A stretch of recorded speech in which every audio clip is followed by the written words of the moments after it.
Play ബട്ടണൊക്കെ കിട്ടിയേക്കുവാണ്. രേണുസുതി 100K subscribers ആയിട്ടുണ്ട് നമുക്ക്. സോ അതിന്റെ സന്തോഷ സൂചകമായിട്ട് ചേച്ചി ചേട്ടനും ഒക്കെ നല്ല അടിപൊളി നമ്മുടെ പ്ലേ ബട്ടൺ യൂട്യൂബിന്റെ പോലത്തെ കേക്ക് ഒക്കെ ഓർഡർ ചെയ്തിട്ടുണ്ട്. Thank you so much. വളരെ സന്തോഷമാണ്. ഈ ഒരു രോഗാവസ്ഥ കിടന്നപ്പോ അല്ലെങ്കിൽ ഈ രോഗാവസ്ഥ ആയപ്പോ എനിക്കിത് കിട്ടിയത് എനിക്ക് വളരെ വലിയൊരു നന്ദിയോടെ ഞാൻ സ്തുതി പാടിടും എന്റെ യേശുനാഥ. എനിക്കായി നീ ചെയ്തോരോ നന്മയ്ക്കും ഇന്നു നന്ദി ചൊല്ലുന്നു ഞാൻ. Welcome back to my YouTube channel. ഇന്ന് വളരെ സന്തോഷത്തിലാണ് ഞങ്ങൾ എല്ലാവരും, ഞങ്ങളുടെ ഫാമിലി എല്ലാവരും. മറ്റൊന്നുമല്ല, ആ സന്തോഷം നിങ്ങൾ, അതായത് എന്റെ സബ്സ്ക്രൈബേഴ്സിനെയും അതുപോലെ എന്റെ സപ്പോർട്ടേഴ്സിനെയും ഒക്കെ അറിയിക്കണമെന്ന് പറഞ്ഞ് തന്നെയാണ് വന്നത്. വേറൊന്നുമല്ല, നമുക്ക് പ്ലേ ബട്ടൺ കിട്ടി. എന്റെ ലൈഫിലെ ഏറ്റവും വലിയൊരു സന്തോഷമാണ്. അപ്രതീക്ഷിതമായിട്ടാണ് പ്ലേ ബട്ടൺ കിട്ടുന്നത്. ഞാൻ സത്യം പറഞ്ഞ ജീവിതത്തിൽ ഓർത്തില്ല ഇത്ര പെട്ടെന്ന് എനിക്ക് പ്ലേ ബട്ടൺ കിട്ടുമെന്ന്. Thank you so much my subscribers. ഒരുപാട് നന്ദി. നിങ്ങളുടെ ഓരോരുത്തരുടെയും മനസ്സിന്റെ വലിയ നന്മയാണ് ഈ പ്ലേ ബട്ടൺ എനിക്ക് കിട്ടിയത്. ഞാനത് ഓപ്പൺ ചെയ്യാൻ, നിങ്ങളുടെ മുന്നിൽ തന്നെ ഇത് ഓപ്പൺ ചെയ്യാൻ പോവാണ്. അതുപോലെ എന്താ പറയാ, അതുപോലെ എന്റെ സബ്സ്ക്രൈബേഴ്സിന് ഒരുപാട് ഒരുപാട് വീണ്ടും വീണ്ടും നന്ദി അറിയിക്കുന്നു. വീണ്ടും നിങ്ങൾ എന്റെ ചാനൽ സബ്സ്ക്രൈബ് ചെയ്യുക. ഒരുപാട് പേര് ഇനി സബ്സ്ക്രൈബ് ചെയ്യാത്തവരുണ്ട്. സബ്സ്ക്രൈബ് ചെയ്താൽ ഞങ്ങൾക്ക്, അതായത് എനിക്ക് അത് വളരെ വലിയൊരു സഹായം കൂടെ ആയിരിക്കും, ഹെൽപ്പ് കൂടെ ആയിരിക്കും. ഞാൻ വേറെ ഒന്നും നിങ്ങളോട് പൈസ ഒന്നും ആവശ്യപ്പെടുന്നില്ല. നിങ്ങൾ എന്റെ ചാനൽ ഒന്ന് സബ്സ്ക്രൈബ് ചെയ്യുക, ഷെയർ ചെയ്യുക, സപ്പോർട്ട് ചെയ്യുക, ലൈക്ക് ചെയ്യുക മാത്രമേ ഞാൻ പറയുന്നുള്ളൂ. അപ്പം എന്റെ വിശേഷങ്ങളെല്ലാം നിങ്ങളെ അറിയിക്കുന്നതായിരിക്കും. അപ്പൊ നമുക്ക് ഇതൊന്ന് ഓപ്പൺ ചെയ്യാം. എല്ലാവരും കാണിക്കാം.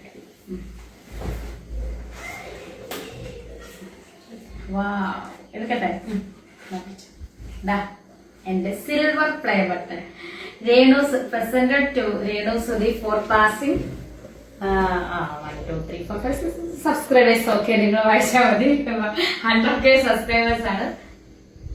Thank you so much. വളരെ സന്തോഷമാണ്. ഈ ഒരു രോഗാവസ്ഥ കിടന്നപ്പോ അല്ലെങ്കിൽ ഈ രോഗാവസ്ഥ ആയപ്പോ എനിക്കിത് കിട്ടിയത് എനിക്ക് വളരെ വലിയൊരു എന്താ പറയാ ഹാപ്പി മൂമെന്റ്സ് ആണ്. അപ്പൊ ഇതെനിക്ക് കിട്ടുമ്പോ എനിക്കൊരു പാട്ട് പാടണമെന്ന് വലിയൊരു ആഗ്രഹമുണ്ട്. സോ ആ പാട്ട് ഞാൻ ഇത് ഇങ്ങനെ വെച്ചിട്ട് തന്നെ പാടാം. നമുക്ക് സർട്ടിഫിക്കറ്റ് ഒക്കെ ഉണ്ട്. സർട്ടിഫിക്കറ്റ് കൂടെ കാണിച്ചേക്കാം. ശരിക്കും കാണിച്ചാൽ ഇനി ഞാൻ കൈ പൊത്തി പിടിച്ചെന്ന് പറയും. അതെ ശരിക്കും കാണിച്ചോ. ഓക്കെ. അതിനു മുന്നേ ഞാനൊരു കാര്യം നിങ്ങളോട് അറിയിക്കുകയാണ്. എന്റെ സെക്കൻഡ് കീമോ കഴിഞ്ഞു. ഞാൻ ഒരു 2 ആഴ്ച 3 ആഴ്ചയോളം അല്ലേ, 2 ആഴ്ച വളരെയധികം ദുഃഖത്തിലും പ്രയാസത്തിലും ഒക്കെയാണ്. നിങ്ങൾക്കറിയാം, വിവരമുള്ള എല്ലാവർക്കും അറിയാം കീമോ കഴിഞ്ഞാലത്തെ അവസ്ഥ. അനുഭവിച്ച എല്ലാവർക്കും അറിയാം.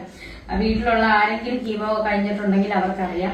അപ്പൊ ആ ഒരു അവസ്ഥയിൽ നിന്ന് നിങ്ങളുടെ ഓരോരുത്തരുടെ പ്രാർത്ഥന കൊണ്ടാണ് ഞാൻ തിരിച്ചു വന്നത്. അപ്പൊ നിങ്ങൾ ആലോചിക്കും, ഇവിടെ അടവാണല്ലോ, ഇവിടെ കയ്യിലെ പിറ്റ് ലൈൻ എന്ത് ചെയ്യുന്നത്, ഇന്ന് പിടിച്ച് പിറ്റ് ലൈൻ എന്ത് ചെയ്യുന്നത്.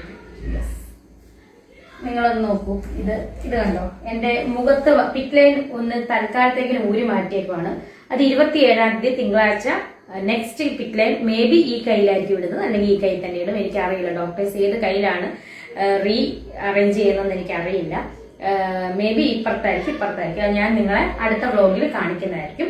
അപ്പം ഇത് വന്നത് എനിക്ക് മുഖത്ത്, നിങ്ങളോട് ഞാൻ പറഞ്ഞു എനിക്ക് ക്യാൻസർ ആയി കഴിഞ്ഞപ്പോ എന്റെ മുഖത്ത് ഇങ്ങനെ കുറച്ച് അലർജി പോലത്തെ എന്തോ ഒരു പാട് വന്നായിരുന്നു. അതുപോലെ പെടലിയിലും തലയിലും ഒക്കെ വന്നായിരുന്നു. അങ്ങനെയാണ് ഞാൻ മുടിയൊക്കെ ആദ്യമേ തന്നെ തുടക്കത്തിലെ കുറച്ച് വെട്ടിയത്. അപ്പൊ ആ ഒരു ഇതുപോലെ വന്നതാണ്, ഈ പിറ്റ് ലൈനിൽ വന്നതാണ്. അതുകൊണ്ട് ഡോക്ടേഴ്സ് അത് റിമൂവ് ചെയ്തിട്ട് അടുത്ത കീമോ 31st-നാണ്, 3ാമത്തെ കീമോ ആണ്. അപ്പൊ അതിന് മുന്നേ മേ ബി ഇവിടെ 27-ാം തീയതി ഒന്നെങ്കിൽ ഈ കയ്യിലായിരിക്കും അല്ലെങ്കിൽ ഈ കയ്യിലായിരിക്കും ഇടുന്നത്.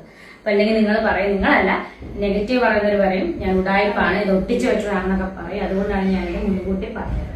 പിന്നെ എന്റെ മനസ്സിന്റെ ഒരു ധൈര്യം തന്നെയാണ് ഞാൻ ഇങ്ങനെ ഇരിക്കാൻ കാരണം. എന്നെ ഒരുപാട് പേര് നെഗറ്റീവ് കമന്റ് ഇടുന്ന കുറച്ച് പേരുള്ളൂ. അവര് പറയട്ടെ, അവരുടെ സങ്കടമാണ് ഞാൻ എഴുന്നേറ്റിരിക്കുന്നതിന്.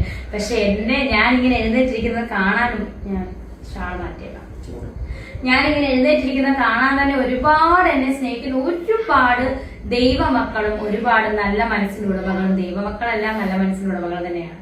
സോ അവരൊക്കെ ആഗ്രഹിക്കുന്നു. അതിപ്പം അവർക്ക് വേണ്ടിയിട്ടാണ് ഞാൻ ഈ പാട്ട് പാടുന്നത്.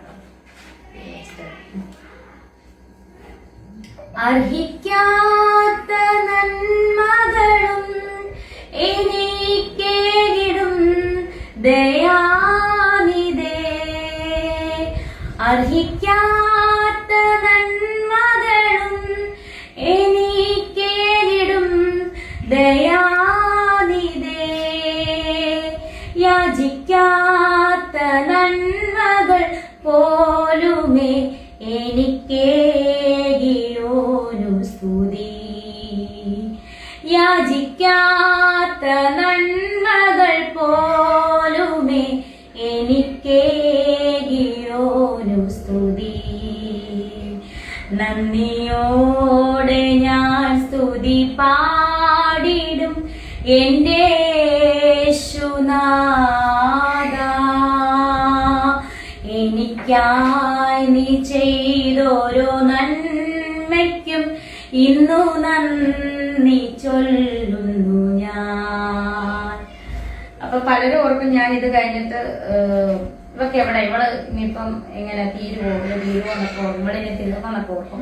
ഞാൻ പറഞ്ഞു വന്നത്, എന്നെ ഇവിടുന്ന് ദൈവം വിടുവിച്ചു കഴിഞ്ഞാൽ ഞാൻ ഏതൊരു ഷൂട്ടിന് പോയാലും ഏതൊരു വേദിയിൽ ചെന്നാലും ഞാൻ ആദ്യം ദൈവം എന്നെ ഒരുപാട് പേരുടെ പ്രാർത്ഥന കൊണ്ടും ഒരുപാട് ദൈവമക്കളുടെ വഴിപാട് നേർച്ചകൾ കൊണ്ട് ദൈവം യേശു ജീസസ് ക്രൈസ്റ്റ് എന്നെ വിടുവിച്ചെന്ന് ഒരു വാക്ക് പറഞ്ഞിട്ട് എന്റെ കാര്യങ്ങളൊക്കെ ഞാൻ തുടങ്ങത്തുള്ളൂ എന്ന് ഞാൻ ഇവിടെ നിങ്ങളോട് അറിയിക്കുന്നു. എനിക്ക് എവിടെയെങ്കിലും ടെസ്റ്റ് മണി പറയാൻ അവസരം കിട്ടിയ ദൈവം തരും. അത് കിട്ടിയാൽ എനിക്ക് അത് നിങ്ങളോട് ദൈവസന്നിധിയിൽ അറിയിക്കണം. അതുപോലെ ഒരുപാട് യാത്ര ചെയ്യാനുള്ളതാണ് എനിക്ക്, ഒരുപാട് ഞാൻ ആഗ്രഹിക്കുന്നു. കിടക്കയിൽ കടന്നുകൊണ്ടൊക്കെ ഞാൻ എന്റെ മുന്നോട്ടുള്ള ഗമനത്തെയും മുന്നോട്ടുള്ള ആഗമനത്തെയും മുന്നോട്ടുള്ള വിജയങ്ങളെയുമാണ് ഞാൻ ആലോചിക്കുന്നത്. അതുകൊണ്ടാണ് എനിക്ക് എഴുന്നേറ്റ് നിൽക്കാനുള്ള കരുത്ത് ദൈവം തന്നത്.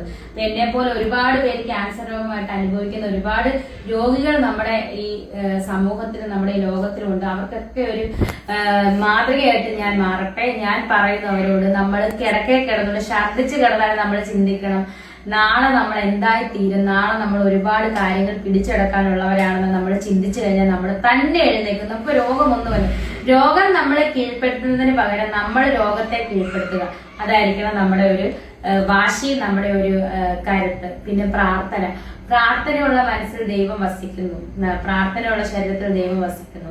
നമുക്ക് എന്ന് പ്രാർത്ഥനയുള്ളവരായിരിക്കുക. സോ പിന്നെ എന്റെ സന്തോഷം നിങ്ങളെ അറിയിച്ചു. അതുപോലെ ഞങ്ങൾ ഇന്നൊരു കേക്കൊക്കെ ചേച്ചിയും ചേട്ടനും മേടിച്ചിട്ടുണ്ട്.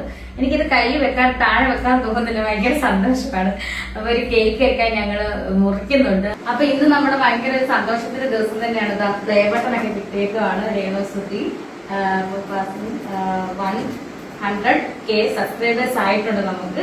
സോ അതിന്റെ സന്തോഷ സൂചകമായിട്ട് ചേച്ചിയും ചേട്ടനും ഒക്കെ നല്ല അടിപൊളി നമ്മുടെ പ്ലേ ബട്ടൺ യൂട്യൂബിന്റെ പോലത്തെ കേക്ക് ഒക്കെ ഓർഡർ ചെയ്തിട്ടുണ്ട്. നമുക്കത് മുറിച്ച് ഹാപ്പിയാണ്. ഓക്കെ, അപ്പൊ നമുക്ക് കേക്ക് മുറിക്കാം. ഓക്കെ, നമ്മുടെ ഫാമിലി എല്ലാവരും ഉണ്ട്. ഭയങ്കര സന്തോഷമാണ്. അപ്പൊ ഒരുപാട് എല്ലാവർക്കും ഞാൻ ആദ്യം പറഞ്ഞ പോലെ എല്ലാവർക്കും ഒരുപാട് നന്ദി. എന്റെ സബ്സ്ക്രൈബേഴ്സിന് നന്ദി. പിന്നെ എനിക്ക് വേണ്ടി പ്രയർ ചെയ്യുന്നവർക്ക്, എനിക്ക് വേണ്ടി നേർച്ച ചെയ്യുന്നവർക്ക്, വഴിപാട് ചെയ്യുന്നവർക്ക് എല്ലാവർക്കും ഒത്തിരി താങ്ക്സ്. നമുക്ക് കേക്ക്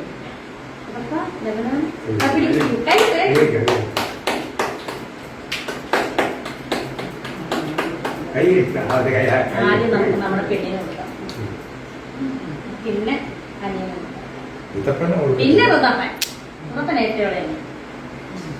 ഓക്കെ, കുറെ നാളുകൾക്ക് ശേഷം രേണുവിനെ ഒത്തിരി സന്തോഷത്തോടെ കാണാനിടയായി. ഇപ്പം അവളുടെ കയ്യിലെ പിറ്റ്ലൈന് ഒരു ആദ്യം മുഖത്തൊരു ചെറിയൊരു സ്കാർ പോലെ എന്തോ ഒരു സ്കിൻ ഇൻഫെക്ഷൻ ഒരു ഇതുപോലെ വന്നായിരുന്നു. അത് കുറഞ്ഞ് ഇപ്പം അത് കഴിഞ്ഞിട്ട് പിറ്റ്ലൈൻ ഇട്ട ആ സൈഡിലെല്ലാം പ്ലാസ്റ്റർ ഒട്ടിക്കുന്നിടത്തെല്ലാം അതുപോലെ തന്നെ വന്നിട്ട് ഇത് ആ പിറ്റ്ലൈൻ റിമൂവ് ചെയ്തു. ഇനിയും ഈ 27-ാം തീയതി അത് വീണ്ടും പിറ്റ്ലൈൻ ഇടുകയാണ്. പിന്നെ 31-ാം തീയതിയാണ് അവളുടെ 3rd കീമോ. 2ാമത്തെ കീമോ കഴിഞ്ഞപ്പം നേരത്തേക്കാളും വളരെ ക്ഷീണത്തിലായിരുന്നു. അപ്പം 2-3 ദിവസം ആയതേ ഉള്ളൂ ഒന്ന് പഴയ പോലെ ഒന്ന് ആക്റ്റീവായിട്ട് ഇരിക്കാൻ തുടങ്ങിയിട്ട്. അപ്പം അടുത്ത കീമോയുടെ അസ്വസ്ഥതകളും ബുദ്ധിമുട്ടുകളും എല്ലാം എല്ലാവർക്കും അറിയാമല്ലോ. അപ്പോൾ എല്ലാവരുടെയും പ്രാർത്ഥനയും ചോദിക്കുന്നു. ദൈവം സൗഖ്യം തന്നാൽ മാത്രമേ നമ്മൾ പൂർണ്ണ സൗഖ്യമാകുള്ളൂ. നമുക്ക് എന്ത് രോഗത്തിലും ഏത് അവസ്ഥയിലും ദൈവം നമ്മളുടെ കൂടെ ഉണ്ടെന്നുണ്ടെങ്കിൽ, ദൈവം നമ്മളെ ശക്തീകരിച്ചാൽ നമുക്ക് പിന്നെ വേറെ ഒന്നും ഭയപ്പെടേണ്ടതില്ല. ഇതുവരെ രേണുവിന് വേണ്ടി പ്രാർത്ഥിച്ച എല്ലാവരോടും ഞാൻ വീണ്ടും നിങ്ങളുടെ പ്രാർത്ഥനയെ ചോദിക്കുന്നു. തുടർന്നും നിങ്ങൾ അവൾക്ക് വേണ്ടി പ്രാർത്ഥിക്കണം. നിങ്ങളുടെ ഓരോരുത്തരുടെയും പ്രാർത്ഥനയും ദൈവാനുഗ്രഹവും നിങ്ങളുടെ സഹായങ്ങളും നിങ്ങളുടെ സ്നേഹവും മാത്രമാണ് അവളെ ഇതുവരെ എത്തിച്ചത്. തുടർന്ന് നിങ്ങളുടെ ഓരോരുത്തരുടെയും പ്രാർത്ഥനയെ ചോദിക്കുന്നു. ദൈവാനുഗ്രഹം കൊണ്ട് മാത്രമാണ് അവൾക്ക് മുന്നോട്ട് ജീവിക്കുക. അവളുടെ ദൈവാനുഗ്രഹം കൊണ്ട് മാത്രമേ അവൾക്ക് ഇനി മുന്നോട്ട് പോകാൻ സാധിക്കുകയുള്ളൂ. അതുകൊണ്ട് വീണ്ടും നിങ്ങളുടെ ഓരോരുത്തരുടെയും പ്രാർത്ഥനയെ ചോദിക്കുന്നു. ഇപ്പൊ എല്ലാവരുടെയും പ്രാർത്ഥന ഉണ്ടാവണം. സെക്കൻഡ് കീമോ കഴിഞ്ഞ് ഞാൻ നല്ല അവശതയിലായിരുന്നു. തേർഡ് കീമോ ഇനി എടുക്കാൻ പോകണം. എനിക്ക് വിശ്വാസമുണ്ട് ഞാൻ തിരിച്ചു വരുന്നത്. കാരണം എന്റെ മൈൻഡ് പവറും അതുപോലെ നിങ്ങൾ അതിലും ഏറ്റവും വലിയത് നിങ്ങളുടെ പ്രാർത്ഥനയും ദൈവം ഉള്ളത് കൊണ്ടാണ് ഞാൻ തിരിച്ചു വരുന്നത്. എത്ര താന്ന് ഡൗൺ ആയിട്ട് പോയാലും നിങ്ങളുടെ പ്രാർത്ഥന കൊണ്ട് ഞാൻ മടങ്ങി വരും തന്നെയാണ് എന്റെ വിശ്വാസം. അതുപോലെ ചേച്ചി പറഞ്ഞ പോലെ പിക് ലൈൻ ഇടാൻ പോവാണ് നെക്സ്റ്റ് 27th നിങ്ങൾ പ്രാർത്ഥിക്കണം. അതുപോലെ ഇതാണ് പ്രശ്നം. ഇനി ഇങ്ങനെ വരരുതേന്ന് പ്രാർത്ഥിക്കുക. ഈ കയ്യിലും ഇങ്ങനെ വരരുതേന്ന് പ്രാർത്ഥിക്കുക. 4 കീമോയിൽ കൂടെ റിമൈനിങ് കിടക്കുവാണ് ഡോക്ടർ പറഞ്ഞത്. അപ്പൊ അത് മുഴുവനും ഈ ഒരു പിക് ലൈനിൽ കൂടെ ആണ് പോകേണ്ടത്. അപ്പൊ നിങ്ങളുടെ പ്രാർത്ഥന വേണം. ഒരുപാട് പേര് എന്നെ ഹെൽപ്പ് ചെയ്യുന്നുണ്ട്. വേറൊന്നും അല്ല, സ്നേഹം കൊണ്ട് അവർ ഹെൽപ്പ് ചെയ്യുന്നത്. ഞാൻ ആരോടും ഒന്നും ചോദിച്ചിട്ടില്ല. അവരുടെ സ്നേഹത്തിന്റെ പുറത്ത് എനിക്ക് തരുന്നതാണ്. അതൊക്കെ കൂട്ടി വെച്ചിട്ടുണ്ട്. ഞങ്ങൾക്ക് 30th ഞങ്ങൾക്ക് നെക്സ്റ്റ് മരുന്ന് മേടിക്കണം. അറിയാലോ, നിങ്ങൾക്കറിയില്ല, വിവാദപരമായിട്ടുള്ള ആ മരുന്ന് രേണുസുധിയുടെ മരുന്ന് മെഡിസിൻ അത് മേടിക്കണം. അതിന് 30th 30 നമ്മളത് മേടിക്കുന്നത്. 31st കീമോയാണ്. തലേന്നാണ് നമ്മൾ മേടിക്കുന്നത്. അപ്പൊ അതിനെല്ലാം മരുന്നും കാര്യങ്ങളൊക്കെ മേടിക്കാനും പിന്നെ അതുപോലെ ഒരുപാട് പേര് നമ്മൾ വിളിച്ചിലൊക്കെ അവന്ന് കണ്ടില്ലേലും എന്നെ വിളിച്ച് എന്തെങ്കിലും ആവശ്യമുണ്ടോ, ആവശ്യങ്ങൾ അറിഞ്ഞ് അല്ലെങ്കിൽ ചെയ്യുന്ന ഒരുപാട് പേരുണ്ട്. അങ്ങനെ എന്നെ പേര് പറഞ്ഞാൽ നമ്മുടെ എനിക്കിപ്പം പറയാനുള്ള നമ്മുടെ എനിക്ക് അവളുടെ പേര് പറയണം. മായ ചേച്ചി എല്ലാ ആഴ്ചയിലും വെള്ളിയാഴ്ചയിലും മറ്റേ നേർച്ച ലക്ഷ്മി ജയൻ എന്ന് പറഞ്ഞാൽ എനിക്ക് അവളെ എന്താ പറയാ, ഞാനും അവളും വലിയ ബെസ്റ്റ് ഫ്രണ്ട്സോ ഫ്രണ്ട്ഷിപ്പോ ഒന്നും ഇല്ലെങ്കിൽ പോലും അവള് ദുബായ് വെച്ചാണ് ഞാൻ നേരിട്ട് കാണുന്ന പരിചയം. നമ്മൾ ലക്ഷ്മി ജയൻ പാട്ടുകാരി സിംഗർ ബിഗ് ബോസിലുണ്ടായിരുന്നു. അങ്ങനെ ഒരുപാട് പേര്. അവളൊക്കെ ആണെങ്കിലും എന്നോട് ഷോസ് ഒക്കെ കിട്ടട്ടെ, ഞാൻ എന്തേണ്ട എനിക്ക് എന്തെങ്കിലും ആവശ്യം ഉണ്ടെങ്കിൽ എന്നാന്ന് പറഞ്ഞു ഞാൻ ചോദിക്കാതെ തന്നെ എന്തെങ്കിലും എന്റെ ആവശ്യങ്ങളൊക്കെ ചെയ്തു തരും. അതുപോലെ ഒരുപാട് പേര് ദുബായിലെ സ്മിത ചേച്ചി, പിന്നെ അങ്ങനെ പേര് പറഞ്ഞാൽ ഒത്തിരി പേരുണ്ടെന്ന് തോന്നുന്നു. പിന്നെ ഇപ്പോഴത്തെ നമ്മുടെ സൂസൻ ആന്റി, അതുപോലെ ഒരുപാട് പേര് എനിക്കൊന്ന് മറന്നുപോയെന്നു. കുറെ പേരുടെ പേര് മറന്നുപോയി ഞാൻ. മായ ചേച്ചി പോലെ അതെല്ലാം നമ്മൾ ബിന്ദു ചേച്ചി, അങ്ങനെ കുറെ പേരുണ്ട്. നമ്മൾ പിന്നെ വന്ന് കണ്ടവർ ഒരുപാട് പേരുണ്ട്, നിങ്ങൾക്കറിയാലോ. അങ്ങനെ ചേച്ചിമാരൊക്കെ അവരുടെയൊക്കെ പ്രാർത്ഥനയും അതുപോലെ അവരുടെയൊക്കെ എന്താ പറയാ നേർച്ചയും വഴിപാടും എല്ലാം എന്റെ ലൈഫില് വലിയൊരു എന്താ പറയാ വിളക്ക് തന്നെയാണെന്ന് ഞാൻ വിശ്വസിക്കുന്നു. അപ്പം ഈ ഒരു രോഗത്തിനോട് പൊരുതി ഞാൻ തിരിച്ചു വന്നിരിക്കും എന്ന് എനിക്ക് കുറച്ച് വിശ്വാസമുണ്ട്. അല്ലാതെ എവിടെ പോകാനല്ലേ, ഞാൻ തിരിച്ചു വന്നിരിക്കും. എന്റെ ടെസ്റ്റ് മണിയൊക്കെ നിങ്ങൾ അറിയണം. നിങ്ങൾക്കൊക്കെ അറിയാം, ഒരു ദിവസം പോലും റെസ്റ്റ് ഇല്ലാതെ ഞാൻ ഓടി നടന്നൊരു വ്യക്തിയാണ്. പെട്ടെന്നൊരു സമയത്ത് ഒരു ക്യാൻസർ എന്ന മഹാരോഗം വരുമ്പോഴും അത് കിടപ്പാകുമ്പോഴും നമ്മുടെ ജോലി ഒന്നും ചെയ്യാതാകുമ്പോഴും നമുക്ക് വരുന്ന ആ വിമിഷ്ടവും ബുദ്ധിമുട്ട്, വീട്ടിൽ നിന്ന് പുറത്തിറങ്ങാൻ പറ്റാത്തൊരു അവസ്ഥ എന്നൊക്കെ പറഞ്ഞാൽ നിങ്ങൾക്ക് ആർക്കും പറഞ്ഞാൽ മനസ്സിലാവും നടക്കില്ല, അനുഭവിച്ചവർക്ക് മനസ്സിലാവും.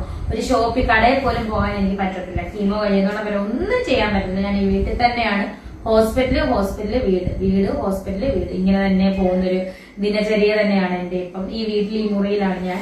പിന്നെ എന്നെ കാണാൻ സ്നേഹം കൊണ്ട് ഒരുപാട് പേര് വരുന്നൊക്കെ ഉണ്ട്. ഒത്തിരി പേര് എന്ന് പറഞ്ഞാൽ അവര് എന്നിട്ട് പോലും വീഡിയോ കോളിൽ കണ്ടും അല്ലെങ്കിൽ പിന്നെ കാണാൻ വരുന്നവരെ എന്താ പറയാ അവർക്ക് സങ്കടം കൂടാണ്. ഞാൻ പറയുമ്പത്തിന് വരണ്ടെന്ന് പറയുമ്പോൾ അവർക്ക് സങ്കടം. അങ്ങനെ പോലും ഞങ്ങളൊന്ന് ജസ്റ്റ് ഒന്ന് വന്ന് പെട്ടെന്ന് കണ്ടിട്ട് പൊക്കോളാന്ന് പറയുന്ന ഒരുപാട് പേരുണ്ട്. അവരൊക്കെ എന്റെ വിശേഷങ്ങളൊക്കെ അവർക്ക് കാണാൻ പറ്റാത്തവരൊക്കെ എന്റെ വിശേഷങ്ങൾ എന്റെ യൂട്യൂബ് ചാനലിൽ കൂടെ ഞാൻ നിങ്ങളെ അറിയിക്കും. എനിക്കറിയാം നിങ്ങൾക്കൊക്കെ എന്നെ വന്ന് കാണണമെന്ന് ആഗ്രഹമുള്ളവരുണ്ട്. പക്ഷെ രോഗമല്ലേ, രോഗാവസ്ഥയെല്ലാം കഴിഞ്ഞ് സർജറി എല്ലാം കഴിഞ്ഞ് ഞാൻ നിങ്ങളെ കാണാൻ വരും. അത് എന്തായാലും ഉറപ്പിച്ച കാര്യമാണ്. എന്റെ മനസ്സിന്റെ ധൈര്യമാണ്, മനോധൈര്യമാണ്, അതുപോലെ നിങ്ങളുടെ പ്രാർത്ഥനയാണ്. എല്ലാത്തിലും ഉപരി ദൈവം എന്നൊരു ശക്തി ഉണ്ട് എന്ന് എനിക്ക് മനസ്സിലാക്കി തരുന്നു. നല്ല പൂർണ്ണമായിട്ട് മനസ്സിലാക്കി തന്ന ഒരു കിടക്കയാണിത്. പിന്നെ അതുപോലെ നമ്മുടെ ബിഷപ്പ് നോബിൾ ഫിലിപ്പ് അമ്പലവേലി തിരുമേനിയുടെ പ്രാർത്ഥനയും നമുക്കെന്നും അനുഗ്രഹം തന്നെയാണ്. അതുപോലെ ഒരുപാട് ജനങ്ങൾ സ്നേഹിക്കുന്നത് ഓർക്കുമ്പോൾ എവിടെ നിന്നൊക്കെയാണെന്ന് എനിക്ക് അറിയത്തില്ല വിളിക്കുന്നത്, ഫോൺ ചെയ്യുന്നത്. ഭയങ്കര ഒരു സന്തോഷം തരുന്നൊരു നിമിഷങ്ങളാണ് ഇതൊക്കെ. അവരൊക്കെ എവിടെ നിന്നൊക്കെയോ വിളിക്കുന്നു, അവർ സ്നേഹം അറിയിക്കുന്നു, പ്രാർത്ഥന അറിയിക്കുന്നു, പ്രാർത്ഥിക്കുന്നു, അന്വേഷണം അറിയിക്കുന്നു. അതൊക്കെ നമ്മുടെ ലൈഫിലെ ഇപ്പം എന്താ പറയാ നമ്മുടെ ലൈഫിലെ ഏറ്റവും വലിയ നല്ല കാര്യങ്ങളായിട്ട് ഞാൻ കാണുന്നു. ഈ ഒരു സ്നേഹവും ഈ ഒരു സന്തോഷവും ഈ ഒരു എല്ലാം ഇതെല്ലാം കൊണ്ട് ഞാൻ തിരിച്ചു വരുമെന്ന് തന്നെയാണ് എന്റെ വിശ്വാസം. സോ ഇനി ഒന്ന് പറയാനുണ്ടല്ലോ. അപ്പം എന്റെ ചാനൽ എല്ലാവരും സബ്സ്ക്രൈബ് ചെയ്യുക. അതുപോലെ വീണ്ടും എന്റെ സബ്സ്ക്രൈബേഴ്സിന് 1000 നന്ദി ഞാൻ അറിയിക്കുന്നു. എന്റെ പ്ലേ ബട്ടൺ ഒത്തിരി താങ്ക്സ്, യൂട്യൂബിന് ഒത്തിരി താങ്ക്സ്. ഇത് ഞാൻ നമ്മുടെ തിണ്ണെ തന്നെ നമ്മുടെ ഹോളിൽ ലിവിങ്ങിൽ ഇത് എനിക്കിനി അത് ഇവിടെ ഒട്ടിച്ച് വെക്കണം. ഇനി അടുത്ത പ്ലേ ബട്ടൺ കിട്ടുമ്പോഴത്തേന് ഭയങ്കര വളരെ സന്തോഷമായിട്ട് അതുപോലെ തന്നെ സ്വീകരിച്ചിരിക്കും. അടുത്ത പ്ലേ ബട്ടൺ ഉടനെ കിട്ടട്ടെ, സിൽവറും ഗോൾഡും ഒക്കെ കിട്ടട്ടെ. എനിക്കൊരു സഹായം തന്നെയാണ്. ഞാൻ ഈ കിടക്കയിലാവുന്നതുകൊണ്ട് യൂട്യൂബ് ചാനൽ മാത്രമേ ഉള്ളൂ എന്റെ വരുമാനം. ലക്ഷങ്ങൾ വില വരുന്ന മരുന്നുകൾ വിവാദപരം, നിങ്ങൾക്ക് അറിയാലോ, ഞാൻ അതിന് എക്സ്പ്ലെയിൻ ചെയ്തില്ല, ചേച്ചി അത് എക്സ്പ്ലെയിൻ ചെയ്തതാണ്. ആ മരുന്നും കൂടെ ഉണ്ടെങ്കിൽ മാത്രമേ ഞാൻ മുന്നോട്ട് രക്ഷപ്പെടാൻ പറ്റത്തുള്ളൂ. അതും എടുക്കുന്നുണ്ട്, അടുത്ത കീമോയ്ക്കും അത് എടുക്കുന്നുണ്ട്. സോ നിങ്ങളുടെ പ്രാർത്ഥന, സപ്പോർട്ട് എല്ലാത്തിനും നന്ദി. വീണ്ടും സപ്പോർട്ട് ചെയ്യുക, ലൈക്ക് ചെയ്യുക, ഷെയർ ചെയ്യുക, സബ്സ്ക്രൈബ് ചെയ്യുക. Thank you so much.